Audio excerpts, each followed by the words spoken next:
자, 이제부터 본격적으로 인간에 대한 탐구로 들어가 보도록 하겠습니다. 인간은 어떤 존재인지, 그래서 어떤 점 때문에 또 인간들 사이에서 이렇게 힘든 고통스러운 갈등들이 생기게 되는지 좀 간략히나마 좀 살펴보도록 하죠.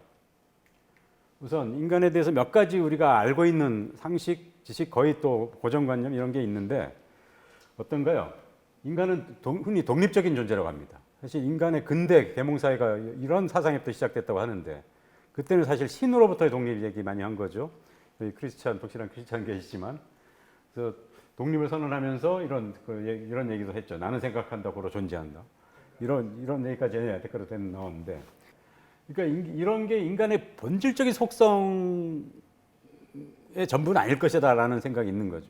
그러니까 근대에서 이전에 봉건 시대 때 어떤 이 신정 일치 시대 때 신이 인간을 지배하는 유럽의 경우에 특히 유럽 봉건사회 그때 거기서 이제 좀 예속에서 벗어나서 종교 개혁 또 계몽주의 그러면서 근대 사상이 태동하면서 이렇게 인간이 좀 어떤 과거의 가톨릭의 교황 체제에서 이제 벗어나기 위한 어떤 차원에서의 자주선언 이런 것은 의미가 있지만 그 자체가 인간은 원래 독립적인 존재고 따로 혼자 살 수 있고 이건 아니라는 것도 분명하겠죠. 그렇죠? 로빈스 크루소 이런 경우처럼.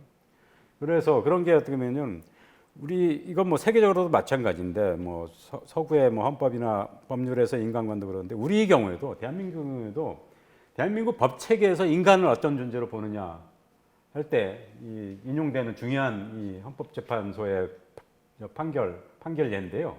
인간 보시겠습니까? 짧게 배경 말씀드리면 이 결정문이 나오게 된 인간에 대한 법적 규정이 이렇게 나오게 된 게 자동차 탔을 때 안전벨트 매는 거에 대해서 이게 국가가 개인한테 강요할 성질의 일이냐라는 거예요. 개인이 자기 안전을 위해서 맬 수도 있지만 자기가 그 불편하거나 억압 이런 게 싫어서 안 매도 되는 거 아니냐. 그건 만약 사고 나도 죽거나 다치는 거 자기 책임으로 하면 자기가 알아서 하려면 되는 거지. 그걸 국가가 개인한테 개인의 선택권, 자결권이 있는데 그걸 강요할 수 있느냐. 이런 게 이제 소송이 된 거예요. 안전벨트 안 맨 것 때문에 이제 저게 돼가지고 문제가 돼서 입건이 돼가지고 이건 징역형까지는 아니고 벌금을 받게 되는데 그걸 당한 사람이 자기가 볼 때 이건 정부가 관여할 일이 아니다라고 생각해가지고 이혼 소송을 낸 거예요. 도로교통법에 대해서. 그래서 나중에 헌재까지 가가지고 이런 결정이 나온 건데 국가가 어떻게 해서 개인에게 안전벨트 매거나 개인이 알아서 할 일까지 관여할 어떤 근거가 있는 건지 아닌지 분 선생님 한번 읽어주시죠.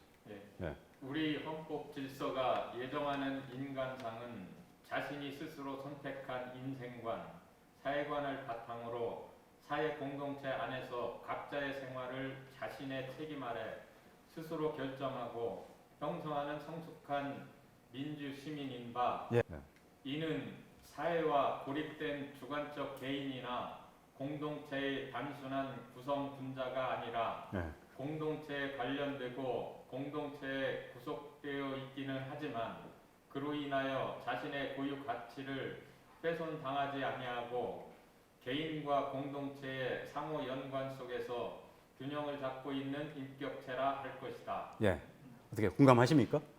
더 부연 설명할 거 없이 정확히 나온 대로 한 인간이 한 개인으로서만 존재하는 게 아니라는 거죠. 한 가족의 식구로, 또 어느 지역의 시민으로, 주민으로, 또 대한민국의 국민으로 이렇게 살고 있고 거기에 다 서로 연관을 맺어서 서로 또 의존하고 있다는 거죠. 그래서 여기서 정확히 표현한 대로 이건 대한민국 법 체계가 사법 체계가 규정하는 건데 인간의 존재라는 것은 개인과 공동체의 상호 연관 속에서 균형을 잡고 있는 인격체. 그러니까 개인과 공동체성 양면이 같이 있다는 건 거죠. 따라서 지금 여기서 이슈가 된 국가가 개인한테 안전벨트를 매도록 강요하고 만약 지키지 않을 경우에 처벌을 할 수 있는 근거가 있느냐 없느냐 할 때 바로 이걸 근거로 공동체 상호 연관 속에 있기 때문에 따라서 한 개인의 그 사람의 생명의 안전 또는 위험 이게 그 사람 혼자서 알아서 처리하고 끝날 문제가 아니라는 거죠. 국가도 책임지게 돼요. 그다음 다칠 경우에 의료보험 비율이 들어가고 많은 사람들이 들어가도록 세금이 들어갈 수도 있는 거잖아요. 그럼 또 안전하게 차가 다닐 수 있도록 도로도 만들고 여러 가지 교통시설도 하는 거고 그런 거기 때문에 한 개인의 안전 생명에 관한 거라고 해서 그 사람한테 전적으로 전속되는 게 아니라는 건 거죠. 공동체성이라는 게 있으니까 인간의 존재라니 이런 건 거라는 거죠. 그러니까 근대 철학이 설정한 독립적인 자유로운 인간상 그건 틀린 건 아니지만 맞지만 전체는 아니라는 거죠. 일부의 성격일 뿐이라는 거죠. 인간의. 여기서 갈등도 이제 나올 쪽이 여기서 연결되는 건데 인간의 존재에 대해서 제가 볼 때 가장 좀 총체적인 사실에 가까운 규정은 오히려 불교의 인간관 쪽이 아닐까 싶은데요. 기독교도 물론 또 그런 총체 인간관이 있긴 하지만 불교에서 인간관을 얘기하는 게 바로 인드라방의 세계관이죠. 인드라방이 뭔지 혹시 아시나요? 인드라방 들어보셨죠? 이게 뭐냐면은 인드라라는 건 이제 인도어인데요. 인드라라는 게 이제 제석천, 이 힌두교에서 나오는 인도의 이 궁전인데요. 거기에 이 제석천 인드라라는 궁전에는 이 인드라 수많은 이 그물망 보석이 천천히 박힌 그물망이 있다는 거예요. 근데 여기에 있는 보석들이 서로가 서로를 비춰준대요. 그래서 영롱하게 빛난답니다.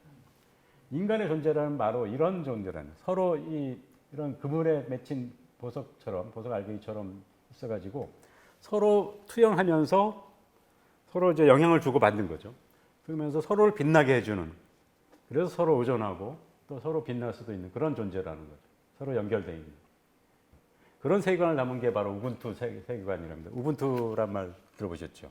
뭡니까? 이게 남아프리카의 한 이제 아프리카 원주민 부족의 이름인데 이 우분투 세계관은 뭐냐면은 우리 영어로 하면 이겁니다. I am because we are. 이거 뭐냐? 나는 존재하는데 왜 어떻게 존재하느냐? 우리가 있기 때문에. 우리가 있기 때문에 우리라는 너와 내가 함께 있기 때문에 내가 존재할 수 있는 거다. 그런 얘기입니다. 이게 알려지게 된 게 한 인류학자가 아프리카에 가가지고 아프리카 소년들한테 달리기 시합을 시킨 거예요. 너희들 가서 저 나무까지 가서 뛰어갔다 오라. 그리고 1등하는 애한테 그 과일, 애들한테도 굉장히 선호 대상인 맛있는 과일 바구니 주면서 1등 하는 애한테 제일 빨리 달리는 애한테 이걸 상으로 줄게. 그래가지고 달리기 시합을 시켰어요. 애들이 근데 어떻게 뛰었을까요? 한국 같으면 애들 열심히 뛰어가지고 1등해서 상 받으려고 했을 거예요. 근데 그 애들은 뛰어가지고 다 일렬로 손잡고 뛰어갔다 온 거예요. 이 선교사가 놀래가지고 이 인력자가 너네 왜 그랬니? 분명히 1등하면 제일 빨리 오는 애가 이 맛있는 과일 다 먹을 수 있는데 왜 그랬어? 그랬더니 그 한 애가 대답하기를 그럼 제가 열심히 저 혼자 혼자 다 먹으면 제가 기쁠까요? 안 그럴 것 같아요. 하면서 그래서 우린 다 같이 그 과일 나눠 먹으려고 혼자서 먹는다고 행복하지 않을 거기 때문에 그걸 알기 때문에 같이 뛴 거라고 일렬로. 그 얘기에 이 선교사가 충격받아가지고 이게 진정한 인간의 어떤 바로 인간관이구나 하는 얘기를 들었는데 거기서 더 알려진 이 인간관이기도 합니다. 우분투. 그리고 이제 계속 이어져서 이 서구의 유명한 CEO나 유명한 사람들 또 발명가 이런 사람 중에서 그런 인간관을 가장 대표했던 사람이 바로 스티브 잡스죠. 그러면 유명한 그 스탠퍼드 대학의 연설에서 그 제목이 뭐냐면 바로 이겁니다. Connecting Dots. 인생에서 점을 연결한다는 것. 그러면서 자기 인생 얘기를 합니다. 자기 젊었을 때 어떻게 했는지. 근데 자기가 돌아보니까 내 삶의 과정은 점을 연결한다는 것이었다. 뭐냐? 그런 일종의 점들이 안에 잘 연결됐을 때 이게 애플 컴퓨터도 나오고 아이팟도 나오고 아이폰도 나오고 그러는 거더라. 그런 과학적인 발명이라는 것도 이 연결을 하는 거더라라는 얘기를 쭉 하는 겁니다. 그래서 창의성이라는 것, 그걸 연결하는 것. 이 세상에 따로 무슨 창의적인 아이디어가 따로 존재해서 천재가 존재해서 거기서 새로운 게 만들어지는 게 아니라 수많은 아이디어, 기존의 인류나 여러 사람들이 만들고 애쓰고 그랬던 것들의 종합체로서 또 새로운 곳에서 그런 게 만나고 이어지고 결합되면서 새로운 멋진 상품들이 나오는 거더라. 창조가 이루어지는 거더라. 그런 얘기를 합니다.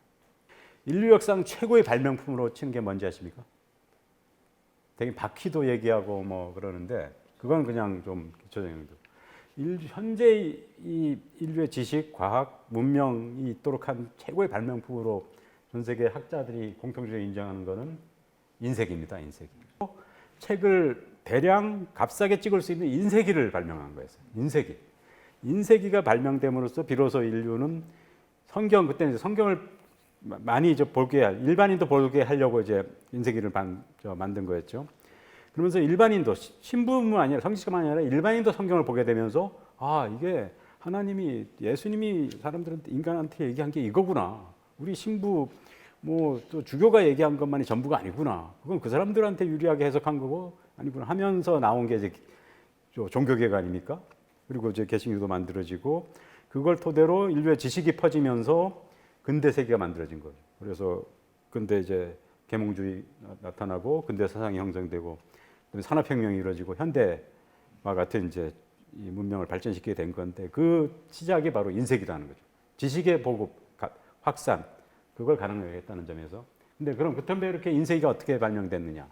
어떻게 발명됐는지 혹시 아세요? 그 스토리? 구텐베르크가 이 독일 사람인데 원래 이제 뭐 금속 기계 이제 뭐랄까 금속 세공사였어요. 세공사. 뭐 반지나 무슨 뭐 목걸이 이런 것도 만들고 뭐 시계줄도 만들고 이런 세공사였는데 고향이 마인츠 쪽인데 독일 쪽이 이제 와인이 발달된 곳입니다. 포도밭이 있고 와인 만드는데 고향 집에 가서 근데 요즘 같은 이 포도 수확철에 갔더니 와인을 따가지고 포도를 따서 와인을 만드는데 포도즙을 짜내는데 프레스라고 이 포도즙 짜는 와인을 만들기 위해서 포도즙 짜는 기계를 보게 된 거예요. 이게 저 프레스인데 와인 프레스 눌러서 쭉 와인 압착해가지고 그 물이 이제 물을 받아서 잘 보관하면 발효가 돼서 와인이 되는 거죠. 이 프레스를 보는 순간 와인 프레스 이거 눌러서 쭉 와인즙 짜내는 이 판을 보는 순간 딱 번뜩인 거예요. 어떻게 번뜩였을까요? 자기가 금속 활자 만들었어요. 그래서 활자 나무로 했던 걸 금속으로 해서 훨씬 단단하게 많이 쓸 수 있게 했는데 한 번 만들고 끝나는 게 아니라 활자를 나무판에 박아가지고 누르면 글자 책 쓸 수 있겠구나. 성경 같은 거 빨리 만들 수 있겠구나. 그리고 많이 만드니까 좀 싸게 일반인도 좀 사서 구입할 수 있게 책 만들 수 있겠구나 하는 아이디어로 발전한 거예요. 그래서 구텐베르크 이게 바로 구텐베르크가 만든 인쇄기인데 이게 만들어지게 됐다는 겁니다. 바로 여기 아이에 대해서. 이게 이제 이 세계 인류 역사 최고의 발명품으로 치는 인쇄기가 만들어지게 된 과정인데 이 과정이 뭐냐면 그 메커니즘이 이 인쇄기랑 와인 기계, 포도즙 짜내는 기계는 전혀 거리가 멀잖아요. 책 찍는 거랑 와인 만드는 거랑 전혀 관계가 없는 거리가 먼 걸 연결시킬 때 그때 이제 이 획기적인 발명품이 나온다는 겁니다. 그게 영어로 이제 이런 걸 연구한 사람이 창조에 대해서 연구한 사람이 만들어낸 조언인데 바이소시에이션이라고 전혀 연결되지 않을 것 같은 걸 연결시키는 거를 바이소시에이션이라고 합니다. 연결이라는 게 그만큼 중요하다는 거죠. 인간 세상에서. 연결이 안 될 때 이제 잘 안 될 때 연결됐던 게 또 문제가 생길 때 깨질 때 바로 갈등이 생기는 것일 테고요. 연결은 인간 존재의 가장 중요한 속성이라는 거예요. 그리고 또 하나 인간의 속성에 대해서 제가 가장 공감 가는 설명은 바로 이 빅터 프랭클의 얘기입니다. 빅터 프랭클 혹시 누군지 아시나요? 이 사람이 유태인이에요. 이태리에서 나치 수용소 아우슈비츠에 끌려갔는데 심리학자였어요. 오스트리아 출신의 심리학자인데 젊은 심리학자로서 수용소에 끌려가가지고 이제 독가스실에 들어가서 끌려가서 죽을 날을 기다리고 있는 그런 상태였죠. 처참하게. 이런 상태에서 자기도 그렇지만 주위에 유태인 동료 죄수들 포로로 잡힌 유태인 동료들을 보게 된 거예요. 그리고 그 사람들 관찰하면서 이런 험악한 상황에서 죽음을 앞두고 인간이 겪을 수 있는 가장 참혹한 상황에 놓인 사람들의 행동을 관찰하게 된 거예요. 자연스럽게. 그러면서 인간이란 어떤 존재인가? 인간의 심리에 뭐가 작용하는가? 특히 이런 아주 인간한테 가장 위험한 상황이 이제 벌어졌을 때 인간들이 어떻게 반응하고 그 중에서 어떤 사람은 정말 품격을 유지하고 또 잘 건강하게 버티고 어떤 사람은 진짜 무너지고 그냥 또 아주 그 아우슈비츠의 흙바닥 이상으로 그냥 처참한 몰골로 또 이 나락에 떨어지고 이러는지를 사람의 유형에 따라서 반응 방식 이렇게 따라서 여러 가지 변수에 따라서 어떻게 달라지는지 이걸 이제 관찰하게 된 겁니다. 그걸 하고 나와서 2차 대전 후에 무사히 살아남아가지고 다행히 그런 관찰까지 하면 나와가지고 1948년쯤에 쓴 게 바로 이 책입니다. 인간은 뭐냐? 자기가 수용소에서 관찰한 결과 인간은 의미를 추구하는 존재더라. 그럼 자신은 어떻게 살아남게 됐느냐? 자기는 그런 순간에 자기는 자기랑 따로 잡혀간 부인하고 애들을 생각하게 했다는 거예요. 그래서 내 생명도 중요하지만 내 생명, 내 안전을 위해서 바라고 있을 내 아내, 결혼한 얼마 후에 잡혀갔죠. 를 생각하면서 그녀를 생각하면서 그녀를 위해서라도 내가 버텨야 되겠다. 살아남아야 되겠다. 아니 언제까지든 전쟁이 끝날 때까지 버텨가지고 살아남아서 다시 제외해야 되겠다. 자기 사랑하는 사람에 대한 사랑으로 버티게 됐다는 거죠. 그런 의미, 그리고 이게 또 이제 유태인이었으니까 신을 믿었으니까 신이 어떤 인간한테 이런 시련을 주는 것이 아닌가. 그걸 이제 그런 어떤 고난 시련을 잘 극복하고 살아남아야겠다. 이런 의지를 갖게 됐다는 거예요. 그런 의미, 이게 고통에 대해서 자기가 겪은 고통에 대해서 의미를 부여하고 그럴 수 있을 때 그때 그게 견딜만해지고 버틸 수 있게 된다는 거예요. 그걸 자신도 느끼고 주위 사람들 중에서도 그런 걸 보면 그런 사람과 아닌 사람으로 나눠지더라는 겁니다. 그걸 초조히 느끼고 나와서 이제 본인도 끝내 버텨서 나오고 그걸 토대로 인간에 대한 깊은 심리학적 관찰이 들어가 있는 책을 이제 쓰게 된 거죠. 인간에 대한 이해 중에서 하나 또 참고할 수 있는 게 요겁니다. 앵무새 죽이기라는 이제 소설인데 이걸 영화로 한 게 바로 그레고리 팩이다웃 주연한 영화인데요. 이 소설 읽어보면 저도 굉장히 유명한 거에서 원전 가지고 봤는데 굉장히 저로서는 이 인상적인 대목이 하나 있던데요. 마지막 거의 후반부에 이건 이제 이 작가의 자기 성장술 비슷한 이야기인데 이분이 굉장히 유명한 작품을 딱 평생 이 작품 하나만 남기고 돌아가셨어요. 근데 이런 얘기를 합니다. 자기 딸로서 이제 크면서 변호사인 아빠가 흑인 미국의 60년대 중부 흑백 차별이 굉장히 그냥 엄혹하게 남아 있을 때 흑인을 위해서 이제 변호하던 변호사 아버지였는데 아버지가 한때 에티스크 아버지 이름이에요. 아버지 얘기 이제 자기 기억하는 거예요. 딸로서 아버지 얘기가 뭐라 하면서 뭐냐? 아버지가 한때 이런 얘기를 했어. You never really know 해가지고 너는 어떤 다른 사람에 대해서 결코 알 수 없어. 어떻게 할 때까지?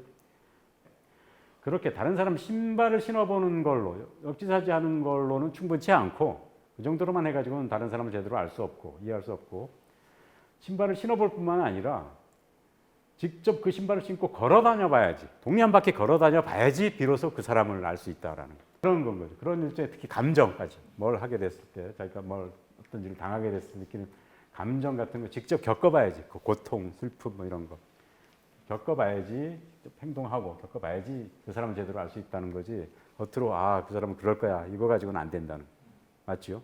그러니까 이 얘기 뭐냐면은 우리가 그렇다고 모든 사람 걸 다 그렇게 할 수 없죠.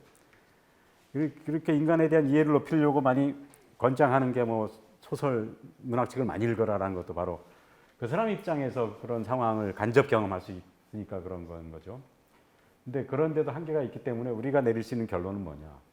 이 말은 맞지만 이걸 다 할 수 없으니까 결국 우리는 기본적인 이런 걸 통해서 학습이나 공부 이런 걸 통해서 인간에 대해 인간 이런 존재야라고 어느 정도 말할 수는 있지만 그리고 알 수는 있지만 완벽하게 이해한다고는 할 수 없다는 거죠. 다른 사람에 대해서 인간에 대해서도 그렇고 다른 사람에 대해서도 이러기 전까지는 그런데 이렇게 다 할 수는 없으니까 결국 우리는 애초에 다른 사람에 대해서 대할 때 우리는 다른 사람에 대해서 인간에 대해서 또 다른 사람에 대해서 잘 모른다. 어느 정도는 좀 알려고 하지만 충분히 아는 건 아니다. 그래서 잘 모른다고 생각하고 그러니까 단정 짓지 말고 잘 모른다고 생각하고 임하는 게 맞는 게 아닐까라는 생각이 든다는 거죠. 여기까지 이름이. 그렇죠? 자, 그다음에 인간의 이제 폭력성과 갈등은 어디서 오나 하는 거 좀 하도록 하죠.